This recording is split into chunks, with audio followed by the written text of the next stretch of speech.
صليت على إبراهيم وعلى آل إبراهيم إنك حميد مجيد اللهم بارك على محمد وعلى آل محمد كما باركت على إبراهيم وعلى آل إبراهيم إنك حميد مجيد.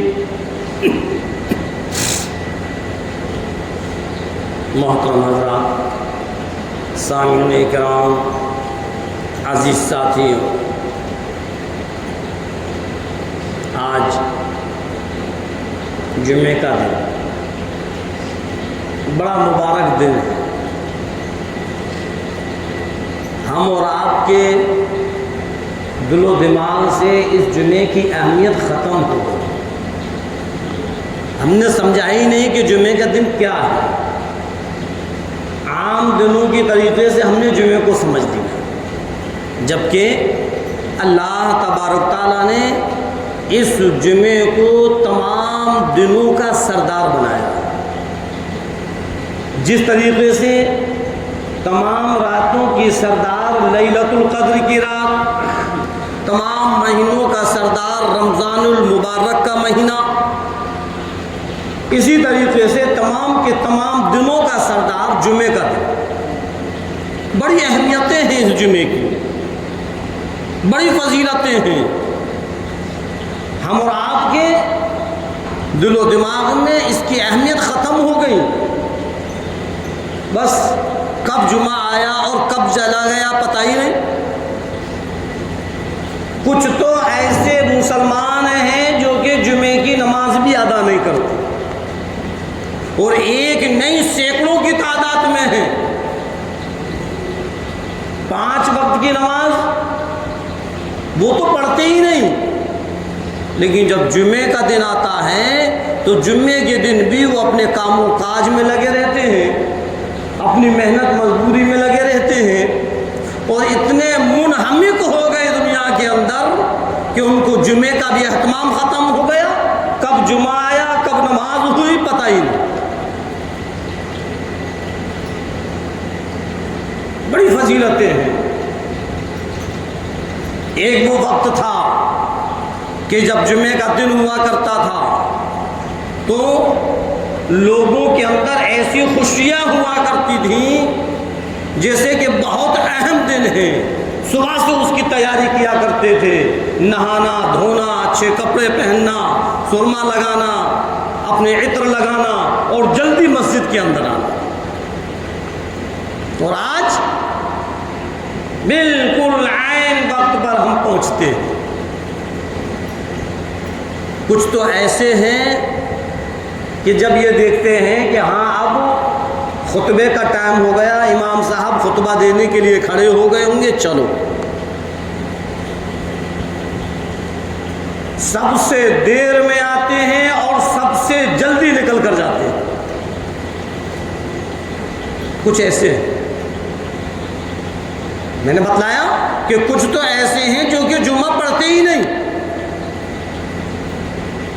وہ اپنے کام و کاج میں لگے ہوئے ہیں، انہوں نے جمعے کو سمجھا ہی نہیں.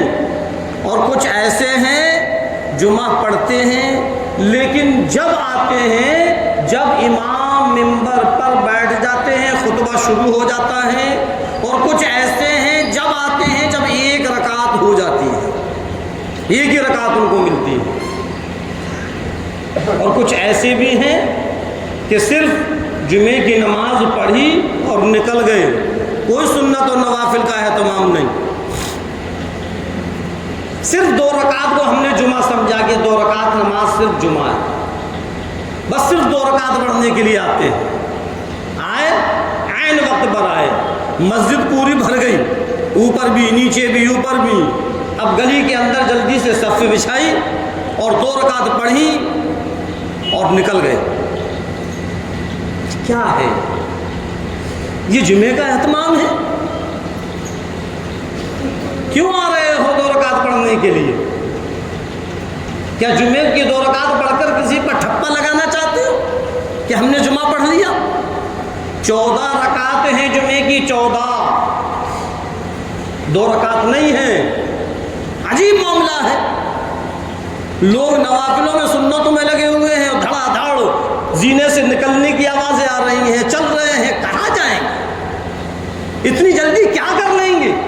اگر تھوڑی دیر اور رک کر ہم سنت اور نوافل پڑھ کر نکلیں تو کتنا بھاری نقصان ہوگا ہمارا، سمجھائیں گے؟ ایک بار اور میں نے سمجھایا تھا کہ صرف 2 رکعت نماز مت سمجھو جمعے کو، جمعہ اگر جمعہ پڑھنے کے لیے آ رہے ہو تو 14 رکعت ہیں، ہاں 14 رکعت میں ان رکعتوں کی صرف چھوٹ ہے جو غیر موقدہ ہیں، جن کو ہم نوافل بولتے ہیں۔ اگر ہم ان کو پڑھیں گے تو ثواب ملے گا، اور نہیں پڑھیں گے تو کوئی گناہ نہیں۔ وہ کیا ہے؟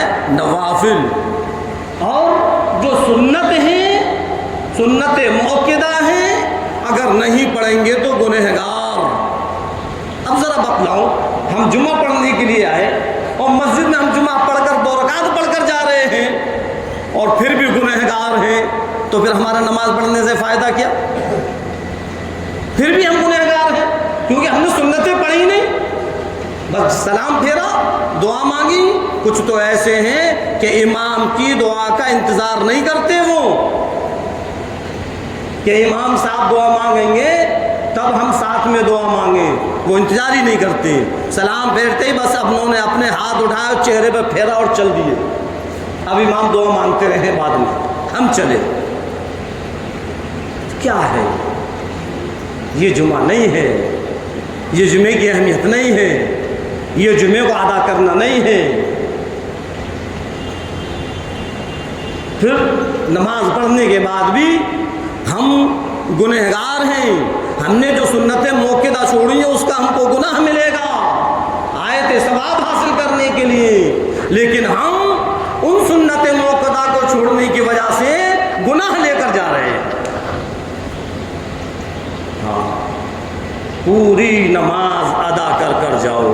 اب کوئی اگر یہ کہے اجی ہم یہاں پر فرض ادا کر لیں گے، سنتیں ہم گھر میں پڑھ لیں گے، تو اب ایسا ایمان نہیں ہے ہم لوگوں کا کہ گھر میں جا کر ہم سنتوں کو ادا کر لیں۔ گھر جائیں گے، گھر جائیں گے، کچھ نہ کچھ مشاغل ہمارے سامنے آ جائیں گے اور وہ سنتیں ہماری رہ جائیں گی۔ حقیقت یہ ہے کہ مسجد فرائض کو ادا کرنے کی جگہ، صرف فرضوں کے لیے مسجد ہے اور سنتوں کے لیے گھر ہیں۔ گھر کے اندر سنتیں ادا کرنا چاہیے، گھروں کے اندر بھی جب ہم سنتوں کو ادا کریں گے تو ہمارے بچوں کے اندر جذبات پیدا ہوں گے کہ دیکھو ہمارے ابو جان نماز پڑھ رہے ہیں، لاؤ ہم بھی نماز پڑھیں۔ لیکن ہم لوگوں کا ایمان اتنا کمزور ہو چکا ہے کہ بس جو ہم نے مسجد کے اندر نماز پڑھ لی بس وہی نماز ہوگی، مسجد سے باہر نکلیں پھر اتنا وقت ہمارے پاس نہیں ہے کہ ہم نماز پڑھ سکیں، تو پھر پوری نماز پڑھ کر جاؤ۔ ہاں اگر کوئی ایسا ہے جو کہ یہاں سے جانے کے بعد اور پھر وہ سنتوں کو گھر میں ادا کر لیتا ہے تو کوئی بات نہیں، اجازت ہے اس کے لیے سنتوں کو گھر میں ادا کرنے کے لیے۔ لیکن اگر ہم کو ایسا لگ رہا ہے کہ ہم یہاں سے نکلنے کے بعد 2 رکعت فرض پڑھنے کے بعد جب ہم باہر نکلیں ہم سے سنتیں ادا نہیں ہو پائیں گی، تو پھر اس کے لیے لازم اور ضروری ہے کہ مسجد کے اندر سنتوں کو ادا کر جائے، ورنہ سنتوں چھوڑنے سے اس کو گناہ ملے گا، وہ گنہگار بن جائے گا۔ ہاں، اسی طریقے سے ہم مسجد کے اندر آتے ہیں اور استنجا بھی مسجد کے اندر کرتے ہیں، وضو بھی مسجد کے اندر بناتے ہیں۔ افضل اور بہتر طریقہ یہ ہے کہ اپنے گھر سے فارغ ہو کر آؤ اور وہیں سے وضو کر آؤ۔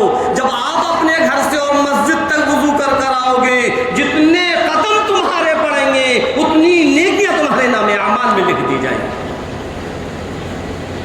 یہ چھوٹے چھوٹے مسائل ہیں، ہم آپ کو معلوم نہیں ہے، معلوم کرنا چاہیے۔ اب اگر ہمارے گھر کے اندر ایسے اسباب مہیا نہیں ہے، پانی کا انتظام نہیں ہے یا وقت نکلتا چلا جا رہا ہے، تب ہم آئیں اور وضو کیا نماز پڑھی. لیکن اگر ہمارے پاس وقت ہے تو گھر سے وضو کر کر آنے میں جتنے قدم پڑیں گے اللہ اتنی نیکیاں نام اعمال میں لکھوائے گا کہ اے میرے فرشتوں میرے اس بندے کے جتنے قدم پڑ جائیں اتنی ہی نیکیاں اس کے نام اعمال میں لکھ دینا. کیا تم دیکھتے نہیں کہ وہ باوضو ہو کر مسجد کی طرف چل رہا ہے؟ عجیب معاملہ ہم نے بنا لیا ہے. بس جیسے ہیں ویسے ہی اٹھے اور چل دیے. گھر پر فارغ ہو کر آؤ تاکہ ہمارے نام اعمال میں نیکیوں کی تعداد زیادہ ہو جائے. باوضو گھر سے باوضو ہو کر آؤ. ہاں ہمارے جتنے قدم پڑیں گے اتنی ہی نیکیاں ہمارے نام اعمال میں آئیں گی. آج ہم کو نیکیوں کی قدر نہیں ہے, ہمیں نیکیوں کا اندازہ نہیں ہے. ابھی ایک نیکی دنیا کے اندر جتنی بھی دولت ہے ایک نیکی کے مقابل پر بھی نہیں ہے. ہاں اس لیے کہ ساری کی ساری دولت دنیا میں رہ جائے گی اور یہ نیکی ہمارے ساتھ جائے گی. ہمیں اس کا اندازہ جب ہوگا جب میدان قیامت میں اللہ کے سامنے جب ہمارے نام اعمالوں کو تولا جائے گا اور وہاں جب نیکی کی کمی نکلے گی تب ہم افسوس کریں گے کاش ایک نیکی اور ہوتی میرے پاس تو میرا فیصلہ جنت میں ہو جاتا. کاش دنیا کے اندر میں ایک نیکی اور کر لیتا. اور آج اللہ تبارک تعالیٰ نے جب ہم کو موقع دیا ہے جتنی چاہیں نیکیاں بنائیں, ہم اس کی طرف ہمارا دماغ نہیں جاتا.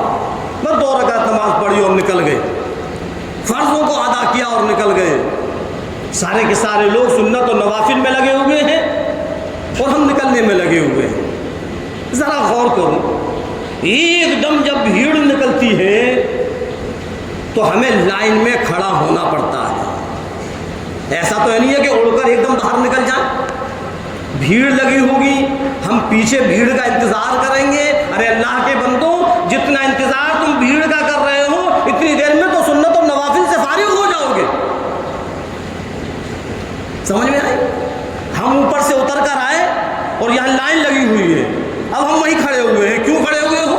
اتنی دیر میں سنتوں سے فارغ ہو جاؤ. جب سنت اور نوافل سے فارغ ہوگے بھیڑ اپنے آپ ختم ہو جائے گی, نکل جاؤ گے. سنت بھی آپ کی ادا ہو جائیں گی, نیکیاں بھی آپ کی نام اعمال میں بڑھ جائیں گی اور نکلنے کے لیے راستہ بھی صاف ہو جائے گا. ہمیں اس بھیڑ میں کھڑے ہونا تو گوارا ہے, بھیڑ کے نکلنے کا انتظار کرنا تو گوارا ہے, لیکن یہ ہمارے دماغ میں نہیں آتا کہ لاؤ اتنی دیر میں ہم جو باقی سنت رہ گئی ہیں ان کو پڑھ لیں. ایسا کام مت کرو کہ ہم آئیں ثواب کمانے کے لیے اور پھر بھی گنہگار بن کر جائیں. جب ہم سنت موقدہ کو چھوڑ کر جائیں گے تو گنہگار بن کر جائیں گے. سنت موقدہ کو چھوڑنے والا گنہگار ہے. 2 رکعت فرض ہیں, سمجھے, اور صرف ان 2 رکعتوں کا نام جمعہ نہیں ہے بلکہ جمعے کی 14 رکعتیں ہیں. ہم جب تک 14 رکعتوں کو مکمل نہیں کریں گے تب تک ہم کو ایسا نہیں لگا کہ ہم نے جمعہ ادا کر لیا. ہم نے تو صرف فرض پڑھے, ہم نے مکمل جمعہ کہاں کرا. ابھی تو جمعے کی سنتیں رہ گئیں. گھر سے ہم جمعہ پڑھنے کے لیے آئے تھے اور ہم ادھورا ثواب لے کر جا رہے ہیں, صرف فرضوں کا ثواب لے کر جا رہے ہیں, سنت اور نوافلوں کو چھوڑ کر جا رہے ہیں, سنت موقدہ کو چھوڑ کر جا رہے ہیں, گناہ کی پوٹلی اپنی سر پر لاد کر لے جا رہے ہیں. آئے مسجد میں نماز کے لیے, آئے مسجد میں ثواب کے لیے, اور گناہ ہمارے ساتھ جا رہا ہے. کتنی بڑی بیوقوفی ہے ہماری. اے مسلمانوں جاگو, ذرا سوچو. یہ چھوٹے چھوٹے مسائل ہیں, اپنے اماموں سے علماء کرام سے سیکھا کرو, سمجھا کرو, پوچھا کرو. ایسا نہیں ہے کہ بس دیکھا دیکھی معاملہ چل رہا ہے کہ وہ نکل رہا ہے لاؤ ہم بھی نکل جائیں. ہو سکتا ہے وہ سامنے والا نکلنے والا کوئی اس کو اتنا اہم کام ہو, اتنا ضروری کام ہو کہ وہ سنتوں کو بعد میں پڑھے, اور اس کے نکلنے کی وجہ سے ہم نے بھی نکلنا شروع کر دیا. ہمارے پاس تو وقت ہے, ہم تو سنتوں کو ادا کر سکتے ہیں. وہ کسی الجھن میں ہو, کسی ضرورت سے جا رہا ہو, اس نے 2 فرض ادا کرے, اور 2 فرض ادا کرنے کے بعد اس نے سوچا کہ لا میں سنتوں کو بعد میں پڑھوں گا, جو اہم کام ہے پہلے میں اس کو کر لوں. تو وہ تو اپنی ضروری کام سے نکلا, وہ تو اپنی الجھن میں نکلا, اور ہم لوگ دیکھا تاکہ اس کے پیچھے نکلے. کیوں نکلے؟ وہ تو بعد میں پڑھ لے گا, ہم کب پڑھیں گے, ہم کب پڑھیں گے؟ اس لیے جب ہم جمعے کی نماز پڑھنے کے لیے آئے ہیں تو مکمل نماز پڑھ کر جاؤ, مکمل نماز پڑھ کر جاؤ, تاکہ ہمارے نام اعمال میں نیکیوں کی تعداد بڑھ جائے. اور جب کل قیامت کے دن ہمارے نام اعمال تولے جائیں, جب کھولے جائیں, جب ہمارے سامنے آئیں, تو اللہ کا فیصلہ جنت کے لیے ہو جائے. سمجھ میں آئی بات؟ آج ایسا ماحول بن گیا ہے, ایسا معاشرہ بن گیا ہے کہ نیکیوں کا کمانا بڑا مشکل ہو رہا ہے. قدم قدم پہ گناہ ہو رہے ہیں. ہاں, شیطان ہمارے اوپر جال ڈالے ہوئے ہیں, وہ نئے نئے ہتھ کنڈے ہمارے اوپر ڈال رہا ہے کہ جب یہ دنیا سے جائے تو گناہوں کی پوٹلی اس کے پاس ہو, نیکی نام کی کوئی چیز نہ ہو. وہ یہ چاہتا ہے کہ ہدایت سے ہٹا کر گمراہیت کے راستے پر لے آئے. وہ یہ چاہتا ہے کہ اس کے پاس ایک بھی نیکی نہ ہو. وہ تو اللہ سے وعدہ کر کر آیا ہے, وہ تو اللہ سے کہہ کر آیا ہے, اے پروردگار عالم, اے رب کائنات, اے مالک حقیقی, تیری عزت اور جلال کی قسم, تیرے علو شان کی قسم, تیرے اعلیٰ مرتبے کی قسم, تیری بزرگی کی قسم, میں تیرے بندوں کو بہکاؤں گا. اس نے وعدہ کیا ہے کہ میں تیرے بندوں کو بہکاؤں گا. اس لیے اللہ تبارک تعالیٰ نے قرآن کریم کے اندر صاف صاف فرما دیا, اے میرے محبوب, ان لوگوں کو بتلاؤ, اپنی امت کو بتلاؤ, ان مسلمانوں کو بتلاؤ, ایمان والوں کو بتلاؤ, میرے ان بندوں کو بتلاؤ, ان الشیطان للانسان عدو مبین, شیطان کے بہکاوے میں نہ آنا, شیطان کے نقش قدم پر نہ چلنا. ان الشیطان للانسان عدو مبین, شیطان انسان کا کھلا ہوا دشمن ہے. اللہ فرما رہا ہے کہ اس سے بچو. اور آج ہم اور آپ کہاں بچ رہے ہیں اس سے؟ اذان کی آواز ہم نے سنی اور بیٹھے ہوئے ہیں. شیطان نے دل کے اندر یہ بات پیدا کی, بیٹھ جا, ابھی کیوں جا رہا ہے, ابھی تو اذان ہوئی ہے, ابھی تھوڑی دیر میں چلے جانا, ہو سکتا ہے ایک آدھ گاہک چلا لے, بیٹھ جا, اتنی جلدی مت کر, ابھی مسجد میں کوئی نہیں آیا ہوگا, مسجد میں جگہ مل جائے گی, اطمینان سے جانا. 15-20 منٹ پہلے اذان ہوتی ہے, جب 2 منٹ 5 منٹ رہ جائیں تب چلے جانا. اس نے ہمارے دماغ کے اندر یہ بات فٹ کی کہ ابھی تو بہت ٹائم ہے, ابھی اذان ہوئی ہے, لا تھوڑی دیر اور بیٹھ جائیں. اب ہم بیٹھے رہے, ایسے اس نے کاموں میں الجھا دیا کہ وہ 15-20 منٹ کب پورے ہوئے پتہ ہی نہیں چلا, اور نکل گئی جماعت, ختم جماعت. اس نے ہمیں جماعت سے محروم کر دیا. اب ہم نے گھڑی دیکھی, او ہو جی کیا ہوا, میری تو جماعت نکل گئی. اچھا خاصا میں جا رہا تھا, کام کھائے کے لیے میں بیٹھ گیا, اب تو جماعت نکل گئی, کیا کروں. شیطان پھر دل میں بات ڈالتا ہے, رک جا, اب تو تیری جماعت نکل ہی گئی ہے, اب کیوں اتنی جلدی جا رہا ہے؟ بعد میں پڑھ لینا. اب ایسا تو نہیں ہے کہ ابھی تو جائے گا تو جماعت مل جائے گی، جماعت تو نکل گئی. اب تو اپنے کام کو نپٹا لے، ابھی تھوڑی دیر اور بیٹھ جا، ہو سکتا ہے ایک آدھ کسٹمر آ جائے. اب تو اطمینان سے پڑھ لینا. پھر ہم نے اس کی بات پر عمل کیا، گھڑی دیکھی، ارے اب تو جماعت نکل گئی، اب کیا کریں گے، چلو تھوڑی دیر میں جائیں گے. پھر بیٹھ گئے. کوئی دکان پر بیٹھا ہے تو کوئی گودام پر بیٹھا ہوا ہے، کوئی محنت مزدوری میں لگا ہوا ہے. بیٹھے رہے بیٹھے رہے بیٹھے رہے، بیٹھتے بیٹھتے عصر کی اذان کانوں کے اندر آ گئی. اب ہم نے پھر گھڑی دیکھی، اوہو تو نماز قضا ہو گئی، عصر کی اذان ہو گئی. اب کیا ہوگا؟ شیطان کہتا ہے رک جا، بیٹھ جا بھی، اب تو تیری نماز نکل گئی ہے، دونوں نماز ایک ساتھ پڑھ لینا. اب ایسا تو ہے نہیں ہے کہ یہ نماز تو عصر کے بعد پڑھے، یہ تو تجھ کو مغرب میں ہی پڑھنا ہوگی، عصر کے بعد تو کوئی نماز ہوتی نہیں. اب عصر کی نماز اطمینان سے پڑھنا، ابھی تو باقی ہے ٹائم. اور ایسا کرتے کرتے وہ ساری کی ساری نمازوں سے روک دیتا ہے، ساری نمازیں قضا ہو جاتی ہیں.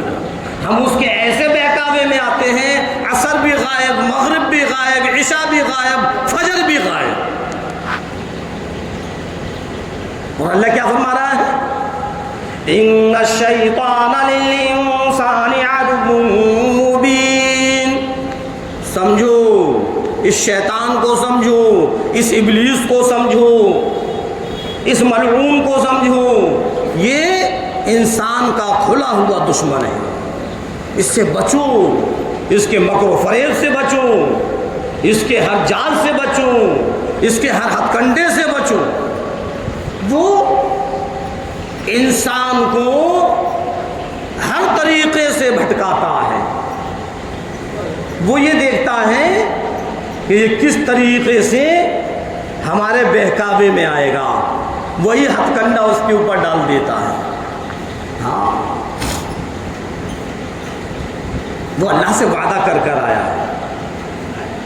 جب اذان ہوتی ہے، حی علی الصلاۃ حی علی الفلاح، آؤ نماز کی طرف، آؤ کامیابی کی طرف. اللہ اپنے مؤذن سے کہلوا رہا ہے.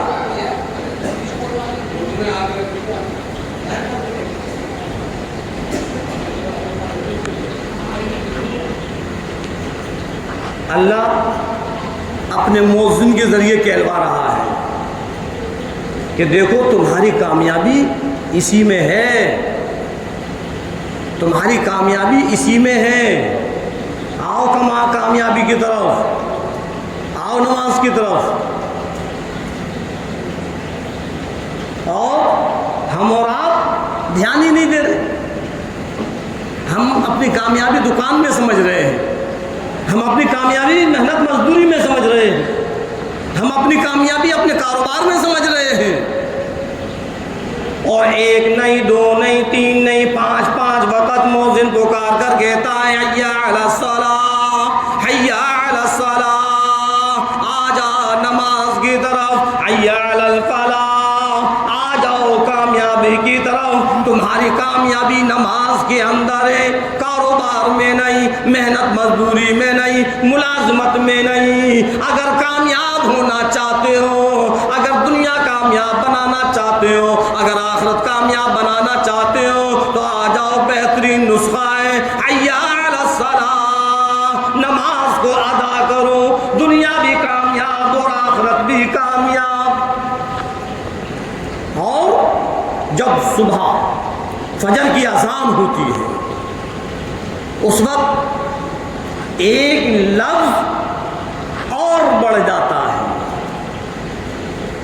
4 اذانوں کے اندر وہ لفظ نہیں ہوتا، فجر کے وقت ہے صرف، کیونکہ اس لفظ کی ضرورت فجر کے وقت. اور وہ کیا ہے؟ الصلاۃ خیر من النوم، الصلاۃ خیر من النوم. رات میں ہم بستر پر لیٹے، موبائل ہمارے ہاتھ میں ہے، ہم موبائل سے کھیل رہے ہیں، کوئی مووی کے اندر ہیں تو کوئی سیریل کے اندر ہیں تو کوئی گیم کے اندر ہیں، کچھ نہ کچھ موبائل میں لگا ہوا ہے۔ اب 12 بج گئے، 1 بج گیا، 1:30 بج گیا، 2 بج گئے، ہم نے دیکھا اب تو بہت ٹائم ہو گیا، لاؤ اب سو جاتے ہیں۔ ہم نے موبائل کو ایک طرف رکھا، اب سوئے۔ اب فجر کا ٹائم ہوا اور مؤذن نے پکارا، الصلاۃ خیر من النوم، الصلاۃ خیر من النوم، اور سونے والے اٹھ جاؤ، نماز سونے سے بہتر ہے، اپنے بستروں کو چھوڑو، اپنی نیند کو توڑو، اپنے آرام کو ختم کرو۔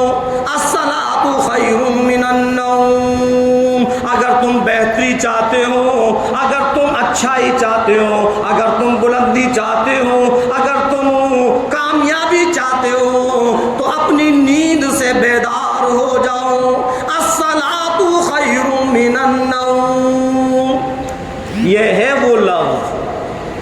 ادھر شیطان ہمارے پاس آ گیا، ادھر اس نے بھی ہمارے دلوں کے اندر وسوسے ڈالنا شروع کر دیے۔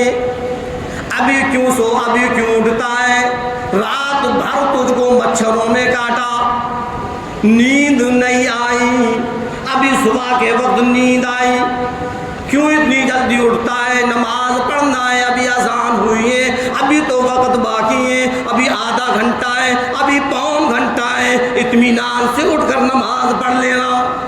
یہ شیطان نے ہمارے دل کے اندر وسوسہ ڈالا کہ ابھی اذان ہوئی ہے، ابھی اتنی جلدی کیا کرے گا، ابھی ایک نیند اور لے لیں۔ کیوں؟ اس لیے کہ فجر کی اذان کہیں آدھا گھنٹے پہلے ہوتی ہے تو کہیں پون گھنٹے پہلے ہوتی ہے۔ اب ہمارے دماغ میں بھی یہ بات آ گئی کہ ہاں جی ابھی تو بہت ٹائم ہے، لاؤ تھوڑی دیر اور لیٹ جاتے ہیں، جب 5-10 منٹ رہ جائیں گے تب جائیں گے۔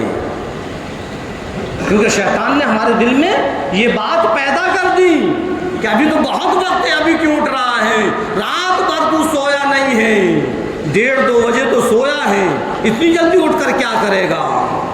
ہاں، اور ہم سو گئے اور ایسے سوئے کہ نماز تو بہت دور، جماعت تو بہت دور، اشراق کا وقت ہو گیا، نماز کا وقت ختم ہو گیا، تب ہم اٹھے، جبکہ ہم نے مؤذن کی اس پکار کو سن لیا تھا کہ الصلاۃ خیر من النوم، کہ نماز سونے سے بہتر ہے، اس کے باوجود بھی ہم سونے میں لگے رہے، اس کے باوجود بھی ہم سے بستر نہیں چھوٹے، اس کے باوجود بھی ہم اپنی نیند سے بیدار نہیں ہوئے،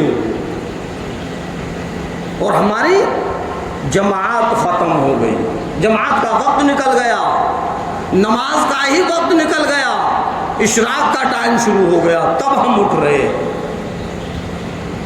یہ حال ہے ہمارا۔ اب بتلاؤ، جب ہمارا یہ حال ہے تو پھر ہمارے پاس کامیابی کیسے آئے؟ اس کے بعد ہم یہ سوچتے ہیں کہ ہم کامیاب ہو جائیں تو پھر کیسے کامیاب ہوں؟ اللہ کے فرائضوں کو چھوڑ کر کامیاب ہونا چاہتے ہیں؟ نہیں، اگر ہم کامیاب ہونا چاہتے ہیں تو ہمیں اللہ کے فرائضوں کو ادا کرنا ہے، نمازوں کو ادا کرنا ہے۔ اگر ہم نماز چھوڑیں گے اور نماز چھوڑ کر اگر ہم یہ سوچ لیں کہ ہمیں کامیابی مل جائے، ہرگز کامیابی نہیں مل سکتی، نہ کاروبار کی طرف سے کامیابی ملے گی اور نہ گھر کی طرف سے کامیابی ملے گی۔ گھر کی طرف سے کامیابی کا مطلب یعنی گھر کے اندر خیر و برکت نہیں ہوگی، کاروبار میں خیر و برکت نہیں ہوگی، پریشانیاں، مصیبتیں، تکلیفیں، بیماریاں، یہ ساری کی ساری ہمارے اوپر آ جائیں گی، ہم مصیبتوں میں گھر جائیں گے، ہم پریشانیوں میں گھر جائیں گے، اس لیے کہ ہم نے اللہ کے فرائض کو چھوڑ دیا۔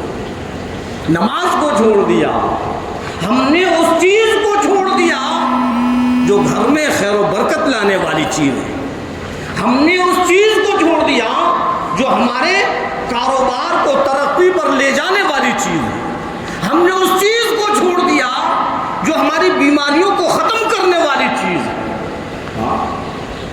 نماز پڑھنے سے بیماریاں دور ہوتی ہیں، نماز پڑھنے سے پریشانیاں دور ہوتی ہیں، نماز پڑھنے سے آنے والی مصیبتیں ٹل جاتی ہیں، نماز پڑھنے سے دن و رات ہمارے کاروبار کے اندر ترقی ہوتی ہے، نماز پڑھنے سے گھروں کے اندر برکتیں پیدا ہو جاتی ہیں۔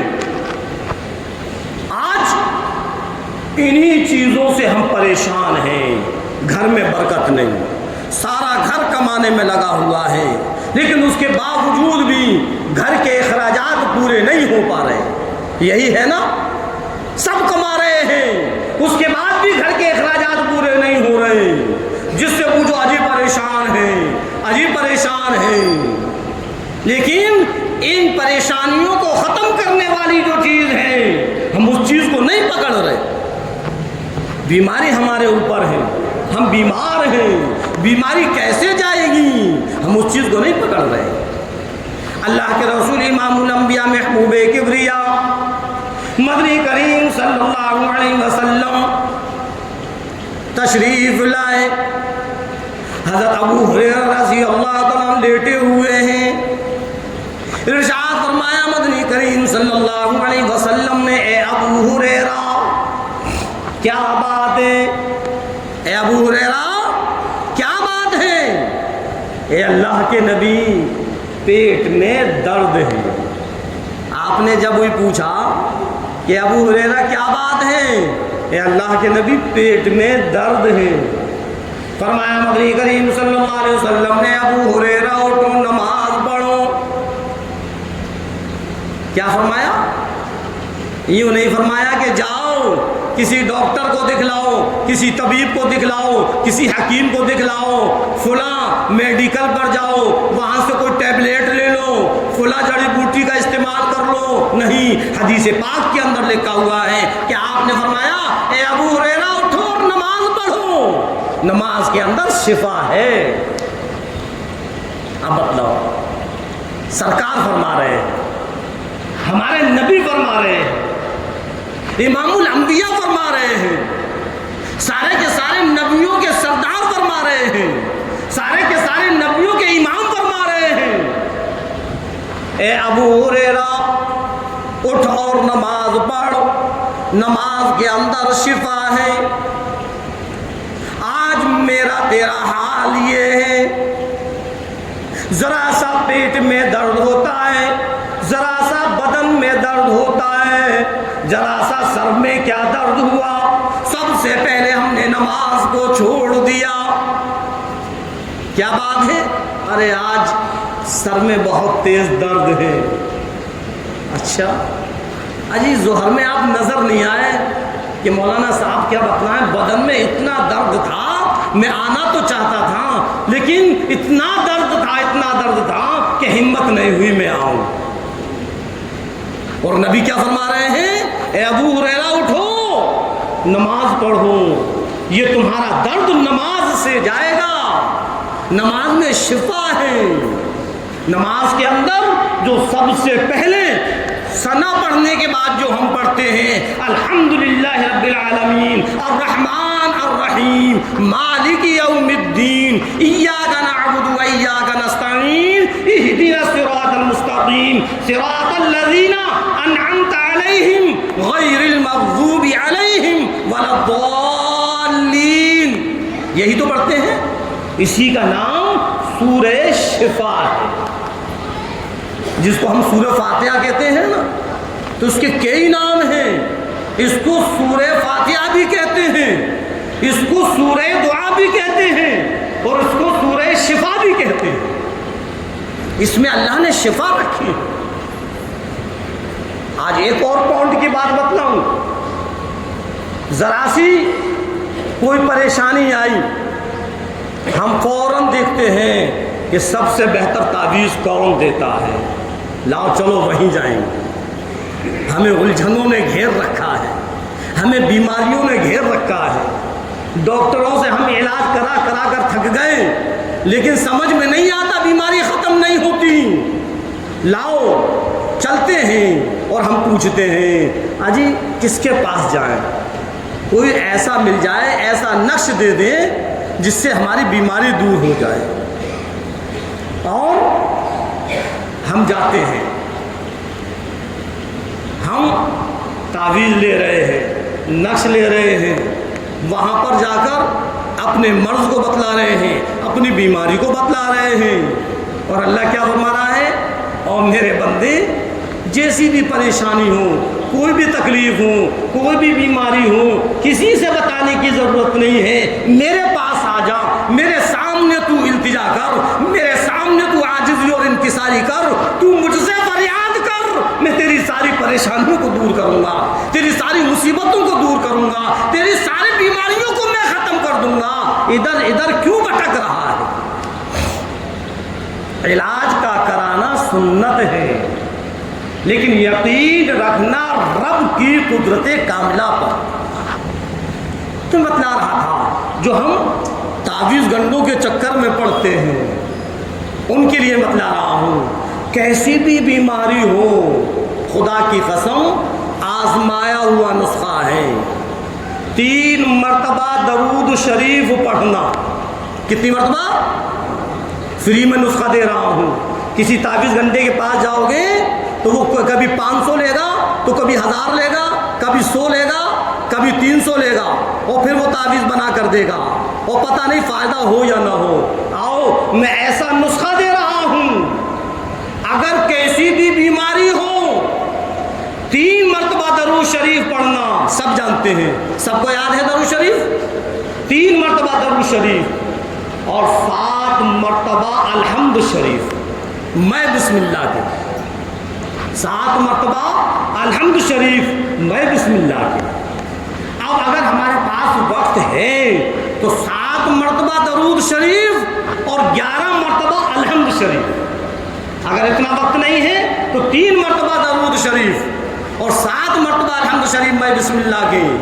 اور اگر ہم پہ وقت ہے تو 7 مرتبہ درود شریف اور 11 مرتبہ الحمد شریف، میں بسم اللہ کے پڑھ کر پانی میں دم کرو اور اس کو کسی بھی بیمار کو پلاؤ، انشاءاللہ اس کو فائدہ ہوگا، اس لیے کہ ہم نے اس میں ایسی سورت پڑھی ہے جس کا نام سورہ شفا ہے۔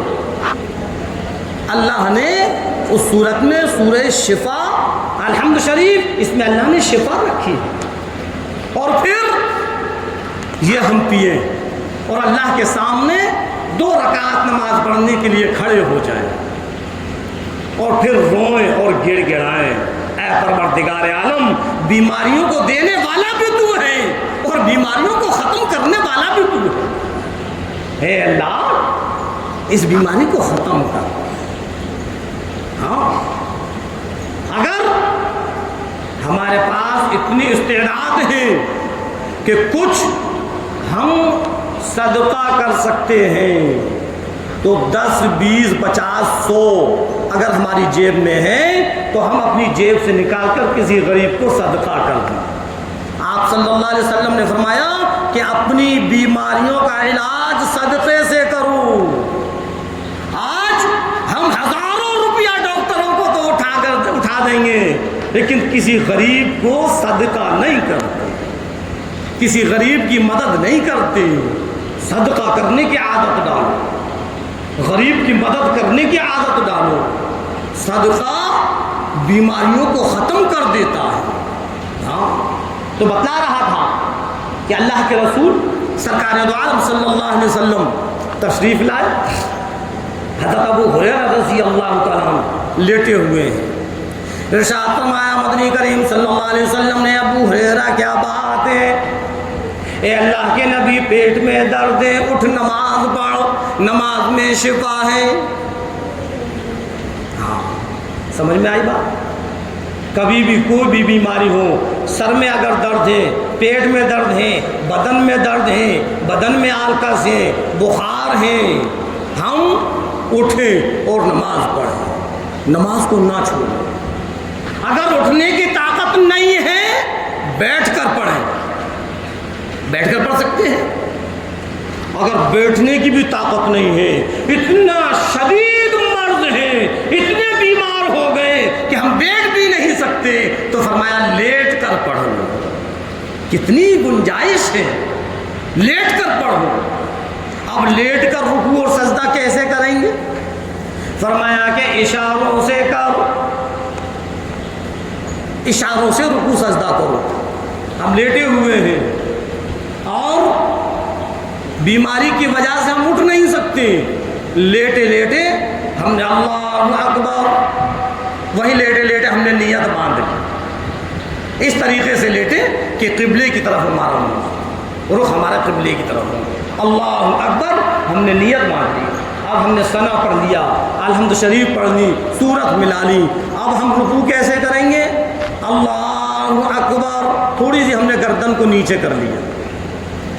گردن اگر ہماری اٹھ رہی ہے تو ہم گردن کو تھوڑا سا نیچا کریں گے اور سبحان ربی العظیم پڑھیں گے۔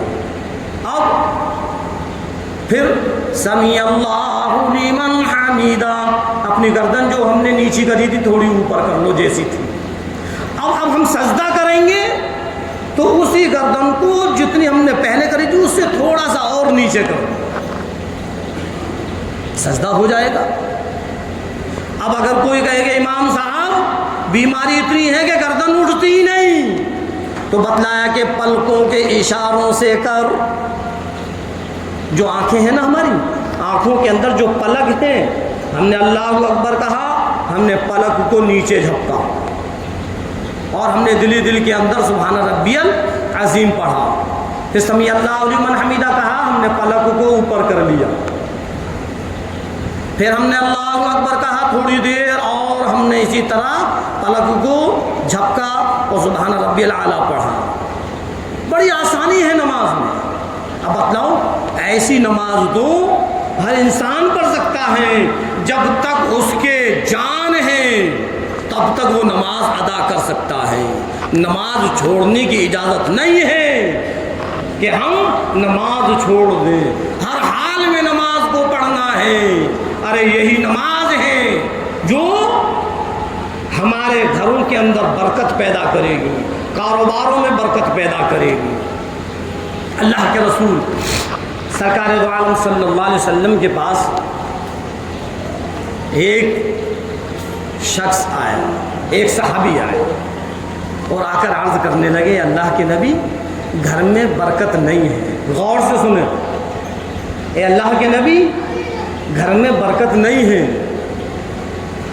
آپ صلی اللہ علیہ وسلم نے فرمایا دروازے پر پردہ ہے؟ اللہ کے نبی دروازے پر پردہ نہیں ہے، کہ جاؤ دروازے پر پردہ ڈالو۔ بڑے غور سے سننے کی چیز ہے یہ۔ آپ نے فرمایا دروازے پر پردہ ہے، اللہ کے نبی دروازے پر پردہ نہیں ہے، کہ جاؤ دروازے پر پردہ ڈالو۔ دروازے پر پردہ ڈالا۔ پھر وہ صحابی سرکار کی خدمت میں کچھ دنوں کے بعد جب حاضر ہوئے کہ اللہ کے نبی اب تو گھر میں بہت خیر و برکت ہے، بہت خیر و برکت ہے۔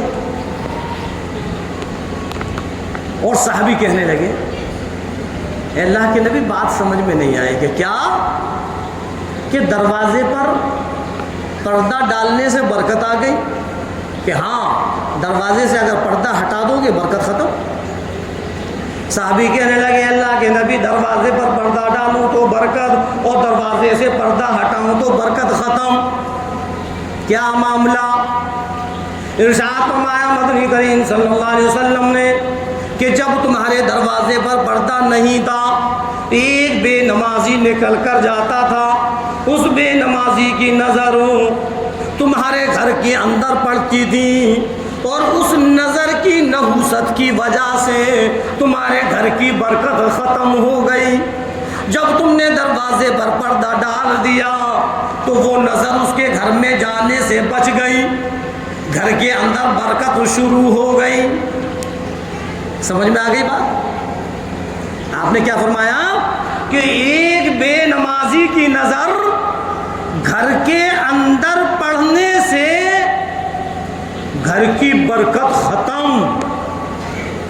اور الحمدللہ آج تو ماشاءاللہ ہمارا پورا کے پورا گھر بے نمازی ہے. تو بتا برکت کہاں سے ہو؟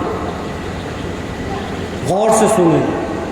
جہاں ایک بے نمازی کی نظر سے گھر کی برکت ختم ہو رہی ہے اور آج پورا کے پورا گھر بے نمازی ہو تو کہاں سے برکت ہوگی؟ ابا نماز نہیں پڑھتے، اماں نماز نہیں پڑھتی، بھائی نماز نہیں پڑھتا، بہن نماز نہیں پڑھتی، بیوی نماز نہیں پڑھتی، شوہر نماز نہیں پڑھتا، بڑا نماز نہیں پڑھتا، چھوٹے نماز نہیں پڑھتے، پورا کے پورا گھر بے نمازی ہے. برکت کہاں سے ہو؟ اگر یہ سوچیں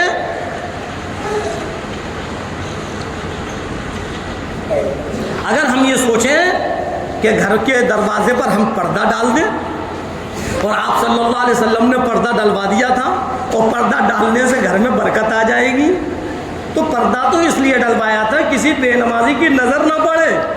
اور جس گھر میں پہلے سے بے نمازی ہوں تو تم 10 پردے ڈال دو تب بھی برکت نہیں ہوگی. اصل چیز بے نمازی کی نظر گھر کے اندر نہ ہو. میری ماں اور بہنیں غور سے سنیں، میری بہن اور بیٹیاں غور سے سنیں. جس طریقے سے ہم نے سارے کے سارے کاموں کو ضروری سمجھا ہے، میں ان نوجوانوں سے کہنا چاہتا ہوں، میں اپنے سارے کے سارے جو بڑے بوڑھے ہیں، نوجوان ہیں، جتنے بھی ہیں، میں سب سے یہ کہنا چاہتا ہوں کہ جس طریقے سے ہم نے دنیا کے کاموں کو بہت ضروری سمجھا ہے، اس سے زیادہ ضروری ہم نماز پڑھنے کو سمجھیں. اس نماز کو ادا کریں گے تو ہمارے دنیا کے کام بنیں گے. اس نماز کو ادا کریں گے تو ہمارے آخرت کامیاب ہوگی. اس نماز کو ادا کریں گے تو ہماری جنت بنے گی. اس نماز کو ادا کریں گے تو اللہ ہم کو جہنم سے ہٹائے گا. الصلاۃ مفتاح الجنہ، نماز جنت کی کنجی ہے. اب ہر انسان یہ چاہتا ہے، ہر مسلمان یہ چاہتا ہے کہ میں جنت میں جاؤں. سب کی خواہش ہے یہ کہ بھئی ہم جنت میں جائیں، ہم جنت میں جائیں، ہم جنت میں جائیں. لیکن سرکار بھی فرما رہے ہیں کیا صلاۃ مفتاح الجنہ، ارے جنت میں کیسے جاؤ گے جب تک جنت کی چابی تمہارے پاس نہیں ہوگی. ابھی کوئی مکان ہے اور ہم یہ سوچیں مکان کے اندر چلے جائیں، مکان کے اندر چلے جائیں، مکان کے اندر چلے جائیں، اور سامنے ایک انسان کھڑا ہے کہ ارے ادھر آؤ. مکان کے اندر تو جب جاؤ گے جب یہ چابی لو گے، یہ چابی تو ہم سے لے لو، اب یہ چابی لو، دروازہ کھولو اور مکان کے اندر داخل ہو جاؤ. اور جب تک ہمارے ہاتھ میں چابی نہیں آئے گی تو بتا ہم کیسے داخل ہوں گے؟ باہر ہی کھڑے رہیں گے. تو اسی طریقے سے سرکار نے فرمایا الصلاۃ مفتاح الجنہ، کہ جنت میں اگر جانا چاہتے ہو تو پہلے جنت کی کنجی کو پکڑو، جنت کی چابی کو پکڑو. اور جنت کی چابی جو ہے وہ نماز ہے. نماز کو ہم نے اتنا ہلکا سمجھ لیا کہ بالکل پرواہ نہیں، اذان کب ہوئی کب ختم ہو گئی سمجھا ہی نہیں.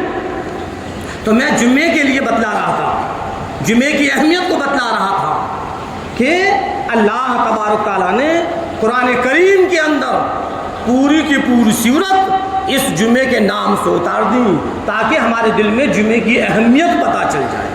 جمعے کی تیاری صبح سے ہم کریں، اور صحابہ کرام تو جمعرات سے کر لیا کرتے تھے جمعے کی تیاری. اور آج جب پہلی اذان ہمارے کانوں کے اندر آتی ہے تب ہم نہانا دھونا شروع کرتے ہیں، اور ہم نے کہہ دیا ابھی نہانے دھونے کی اذان ہو. اللہ کے بندو، جمعے کی تیاری جمعے سے صبح سے فجر کی نماز پڑھی بس اس کی تیاریوں میں لگ جاؤ. اور یوں فرمایا پروردگار عالم نے یا ایھا الذین آمنوا اذا نودی للصلاۃ من یوم الجمعہ فاسعوا الی ذکر اللہ وذروا البیع ذلکم خیر لکم ان کنتم تعلمون. کہ جب تمہارے کانوں کے اندر اذان کی آواز آ جائے تو پھر اللہ کے ذکر کی طرف، مسجدوں کی طرف دوڑے چلے آؤ۔ یوں نہیں فرمایا کہ جب اذان کی آواز کانوں میں آئے تب نہانا دھونا شروع کرو، نہیں، یوں فرمایا کہ جب اذان کی آواز کانوں کے اندر آ جاؤ، فاسعوا الی ذکر اللہ وذروا البیع، اپنی خرید و فروخت بھی بند کر دو، دکانوں کو بند کر دوں، محنت مزدوری کو بند کر دوں۔ اے اللہ کے بندو، اذان سننے کے بعد اب کاروبار کرنے کی اجازت نہیں، محنت مزدوری کرنے کی اجازت نہیں، اب ملازمت کرنے کی اجازت نہیں۔ فاسعوا الی ذکر اللہ، اپنے کام کو بند کر، اپنی دکان کو بند کرو، اپنی خرید و فروخت کو بند کرو، اپنی محنت مزدوری کو بند کر۔ فاسعوا الی ذکر اللہ، اور اللہ کے ذکر کی طرف آ جا، نماز کی طرف آ جا۔ وذروا البیع، خرید و فروخت بھی بند کرو۔ اور ہم کیا کہتے ہیں؟ نہانے دھونے کی اذان ہے، نہیں، وہ اذان تو ایسی اذان ہے کہ اذان کی آواز سن کر اب ہم کوئی کام و کاج نہیں کر سکتے۔ اذان سے پہلے ہم تیاری کریں، اور اذان ہوتے ہی یا اذان سے پہلے سیدھے مسجد کے اندر آ جائیں۔ اللہ نے کتنے بہترین طریقے سے سمجھا دیا، اس کے باوجود بھی اگر ہم نہ سمجھیں اور پھر ہم نماز کو ادا نہ کریں تو پھر ہماری پٹائی تو ہونا ہے۔ دنیا میں رہیں گے تو دنیا میں بھی اللہ پٹوائے گا، اب کسی سے بھی پٹوائے۔ بات سمجھنا کیا کہہ رہا ہوں میں؟ اگر ہم نماز نہیں پڑھیں گے اور نماز نہ پڑھنے کی وجہ سے دنیا میں بھی ہماری پٹائی اور آخرت میں بھی ہماری پٹائی۔ دنیا میں اللہ ہم کو کسی سے بھی پٹوا سکتا ہے، اور آخرت میں پھر فرشتوں سے پٹوائے گا، قبر میں فرشتوں سے پٹوائے گا۔ تو کیوں ایسا کام کر رہے ہو کہ دنیا میں بھی پٹو اور آخرت میں بھی پٹو؟ ارے اس نماز کو ادا کرو، ہم اس پٹائی سے بچ جائیں، اس پریشانی سے بچ جائیں، اس مصیبت سے بچ جائیں، اس تکلیف سے بچ جائیں، اس الجھنوں سے بچ جائیں۔ ہاں، ساری کی ساری الجھنوں کو اللہ تبارک و تعالیٰ ختم کرنے والا ہے۔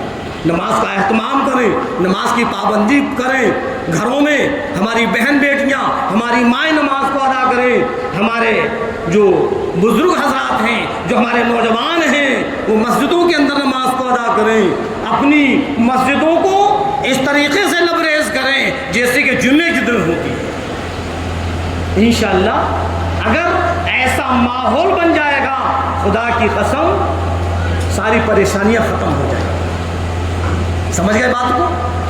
اگر ایسا ماحول بن گیا جیسے الحمدللہ اس وقت ماحول ہے، جو جمعے کے دن ہر مسجد بھر جاتی ہے، عام دنوں میں، عام نمازوں میں اگر اسی طریقے سے ہم کرنے لگیں تو جو ہمارے غیر ہیں ان کے اندر ایک ایسا خوف پیدا ہو جائے گا، ایک ایسا ڈر پیدا ہو جائے گا، ان کو پتہ چل جائے گا اور ان کی اتنی بڑی تعداد ہے، وہ تو مارے خوف کے میدان کو چھوڑ کر بھاگ جائیں گے۔ غلطی تو ہماری ہے جو کہ ہم اسلام کے طریقے پر ابھی چل نہیں رہے، صرف مسلمان نام رکھ لیا ہے ہم نے، مسلمان کا کام کیا ہے ہم نے اس کام کو چھوڑ رکھا۔ جس دن اسلام کے طریقے پر آ جائیں گے، خدا کی قسم یہی مسلمان جیسے پہلے بادشاہت کیا کرتا تھا آج بھی وہ بادشاہت کرے گا۔ بس صرف اتنا کام کرنا ہے، ہم اپنے آپ کو اسلام کے طریقے پر لے آئیں، نبی کے طریقے پر لے آئیں۔ اللہ رب العزت خود فرماتا ہے کہ اے ایمان والوں، پورے کے پورے داخل ہو جاؤ دین میں، ایسا نہیں ہے کہ آدھے ہو آدھے نہیں ہو۔ یہودیوں کا طریقہ بھی ہم استعمال کر لیں اور ہم نماز بھی پڑھتے رہیں، غیروں کے طریقے سے ہم کام و کاج بھی کرتے رہیں اور ہم اللہ کی عبادت بھی کرتے رہیں، نہیں، سارے طریقے چھوڑو، یہودیوں کے ہوں، نصرانیت کے ہوں، غیروں کے ہوں، کافروں کے ہوں، مشرکوں کے ہوں، سب چھوڑو اور صرف مذہب اسلام پر آ جاؤ، نبی کے طریقے پر آ جاؤ۔ خدا کی قسم یہ ایمان والا جیسے پہلے ایمان والا تھا آج بھی ایمان والا ہے۔ فرق یہ ہے ہماری بدعمالیوں کی وجہ سے ہمارے ایمان کمزور ہو گئے ہیں، اس ایمان کمزور کی وجہ سے ہمارے اندر بزدلی پیدا ہو گئی ہے، اس بزدلی کی وجہ سے ہمارے اندر موت کا خوف پیدا ہو گیا ہے۔